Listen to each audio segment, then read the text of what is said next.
And joining me now is Elisabeth Braw, Senior Fellow at the Atlantic Council. Good evening to you, ma'am. Good evening. Let's start with this attempted assassination attempt of Donald Trump and his officials. There's a lot we don't yet know about the suspect or the intent, but what does all this tell us about politics right now, about America, when there have been repeated attempts to kill the current president of the United States? It is an incredibly troubling development. Now, we have to remember that political violence is nothing new, neither in America nor elsewhere around the world. That's why politicians in most countries these days have bodyguards. But the fact that this comes so soon after other assassination attempts in the United States, not just of attempts on President Trump's life, but also violence against other politicians, including several state politicians in Minnesota. It really is a troubling state of affairs, and I think we can all agree it reflects a very toxic political environment in the United States today, that we are lucky that European countries don't yet have, but there is no guarantee that won't happen in European countries as well.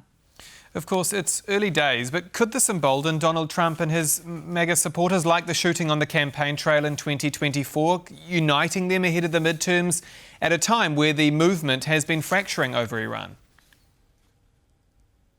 It is very early days, as you say, and it's difficult to know how Donald Trump will react, the ways in which he will respond, and indeed the ways in which his voters and potential voters will respond, and whether this will become the predominant theme in political discourse in the United States, rather than the Iran war and oil prices. It is very difficult to tell.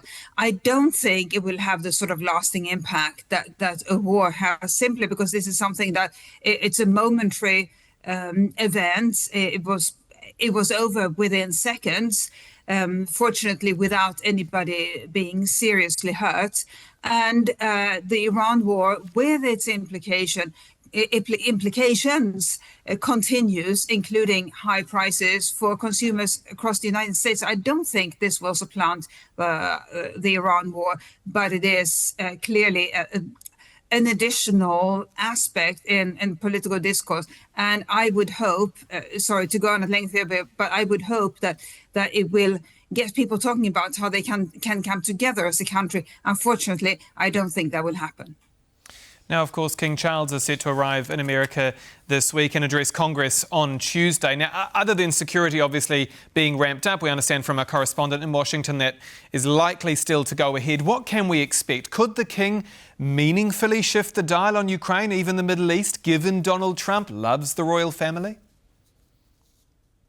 Donald Trump does love the royal family, and we have to remember that, as I'm speaking to you from London, we have to remember that in the UK and indeed across Europe, but in the UK in particular, King Charles has proven to be very popular. He is popular around the world, and in the UK he has done extremely well as essentially as the chief diplomat.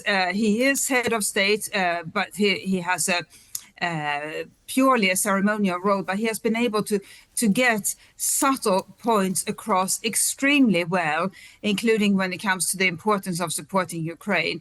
There isn't very much he can say, again, because he has a ceremonial role, and I think he will try to repeat that star performance, or that incredibly successful a role when he goes to the United States. As you say, that visit is now said to be going ahead, and it's not just about Ukraine, which it was when President Trump visited the UK recently. That was the key message the King had to get across. It's important to support Ukraine. Now, as I think everybody has heard, the relationship between the UK and America is in dire straits. I think the king will try to do whatever he can to bring that relationship to a healthier footing, and he is the person who's the most likely to succeed in doing so, because Keir Starmer is not in Donald Trump's good graces at the moment.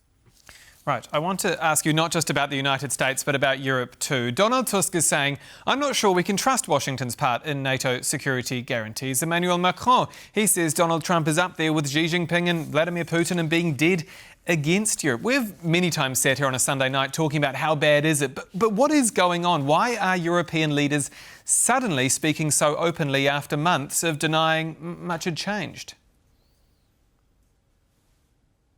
They have tried everything to make this relationship work. They have been complimentary towards Trump. They've tried to accommodate him. They have tried to flatter him. They have tried to show how committed they are to the transatlantic relationship. And I think your viewers will remember how incredibly what an incredible effort the Polish government made during the first Trump administration to get Trump to convince Trump that Europe and Poland in particular were worth keeping. Maintaining a good relationship with, and that was important for the United States to remain involved. And I'm sure your viewers will remember the Fort Trump idea that came from Poland in the first Trump administration. They have tried everything: Polish leaders, French leaders, German leaders, Italian leaders, leaders from across Europe and indeed around the world. And I think what we're seeing now in Europe is that national leaders, heads of government across the continent are saying, we've tried everything, it doesn't work. If anything, the rhetoric coming from Trump and his administration is more hostile than at the beginning of this administration. So if clearly they are not willing to listen to us, maybe we have to start standing up for ourselves, which is what our voters want. And as a result, we are getting these more assertive comments from people like Donald Tusk. So they're effectively saying, look, the quiet part out loud in a way, that it would be foolish to rely on support from the White House for something so critical like Russia coming across the border and then going, oh, America's coming. Oh, no, they're not. I don't think we should take it that far. America is still a member of NATO and has not said that it's withdrawing its support in case of Article 5. But it is important to be thinking in terms of contingency scenarios, which is what Donald Tusk is doing, which is what Emmanuel Macron and indeed others are doing, precisely because in Europe we don't know how exactly Trump would react in case of an Article 5 scenario. And we have to remember that that's important even before an Article 5 scenario, i.e. a military attack, occurs, because what NATO has to do, NATO's task is to deter attacks. In other words, to convince Russia that the force with which NATO would hit back in case of a Russian attack on one of its member states would be so massive that it doesn't make sense for Russia to attack. That is the image or the response that European leaders now have to try to convince Russia is still in place, even with Donald Trump doubting the future of NATO, calling into question America's commitment to NATO. And so that is a task that it has already begun. It doesn't begin only when an attack takes place. It has to begin before any attack takes place, so that you can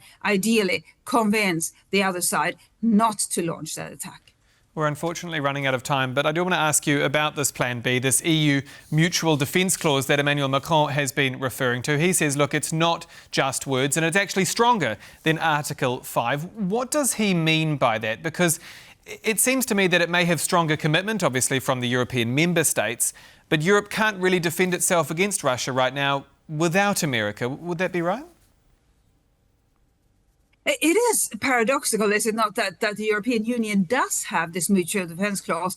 It just has never been really implemented, and it just sits there, and everybody knows that it's not as strong as Article 5, even though, as you say, on paper, it's just as strong. And it is the case that if European countries are now having to do more to defend themselves, including in the deterrence, not just the defense, but the deterrence, then why not focus on this EU clause too, if we're not going to have America to the extent we have had it in the past. So we are really experiencing or living through historic moments here, including the EU perhaps starting to build that EU defense capability, although I am certain we are not going to get an EU army anytime soon.